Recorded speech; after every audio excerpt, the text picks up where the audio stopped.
রেমালের প্রভাব যথেষ্ট পড়েছে শহর কলকাতাতেও। আপনাদেরকে দেখাচ্ছিলাম, একদিকে মেট্রো পরিষেবা বিঘ্নিত হচ্ছে, অন্যদিকে দক্ষিণের ট্রেন চলাচল বিঘ্নিত হয়েছে, কারণ গাছ উপড়ে পড়েছে বিভিন্ন জায়গায়।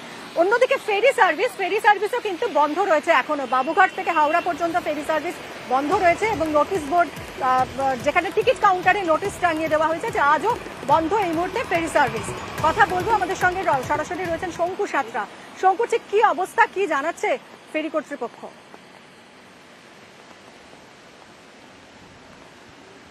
দেখো, তুমি দেখতেই পাচ্ছ যে আমি এই মুহূর্তে ফেরি সার্ভিস, বাবুঘাট ফেরি সার্ভিসে দাঁড়িয়ে রয়েছি। অর্থাৎ কলকাতায় যে কটি ফেরি সার্ভিস রয়েছে হুগলি নদীর এপার থেকে ওপারে যাওয়ার জন্য, প্রত্যেকটা ফেরি সার্ভিস কিন্তু নোটিশ করে 26 তারিখ বন্ধ কমপ্লিটলি বলা হয়েছে এবং 27 তারিখ যতক্ষণ পর্যন্ত আবহাওয়ার উন্নতি না হচ্ছে ততক্ষণ পর্যন্ত ফেরি সার্ভিস চলবে না।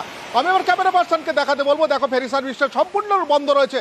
তবে মিমি, তোমাকে এটা আমি জানিয়ে রাখি যে এই মুহূর্তে যেভাবে ঝোড়ো বাতাস বইছে, সঙ্গে কিন্তু পেটা বৃষ্টি চলছে। তুমি দেখতেই পাচ্ছ যে এই মুহূর্তে হুগলি নদীর পরিস্থিতি, তুমি বুঝতেই পারছো যে এই মুহূর্তে ঝোড়ো বাতাস, হুগলি নদীর পরিস্থিতি সেটা কিন্তু যথেষ্ট তাৎপর্যপূর্ণ। যতক্ষণ পর্যন্ত আবহাওয়ার উন্নতি না হয় ততক্ষণ পর্যন্ত এখানে কিন্তু কোনোভাবে ফেরি সার্ভিস চালানো সম্ভব নয়। শুধু বাবুঘাট নয়, বাগবাজার থেকে আরম্ভ করে, শোভাবাজার থেকে আরম্ভ করে, আর যতগুলো রয়েছে, রামকৃষ্ণ ঘাট থেকে আরম্ভ করে সবগুলো ফেরি সার্ভিসে সেখানে কিন্তু নোটিশ দিয়ে বন্ধ করে দেওয়া হয়েছে। এখনো পর্যন্ত আবহাওয়ার উন্নতি সেই রকম ভাবে দেখা যায়নি।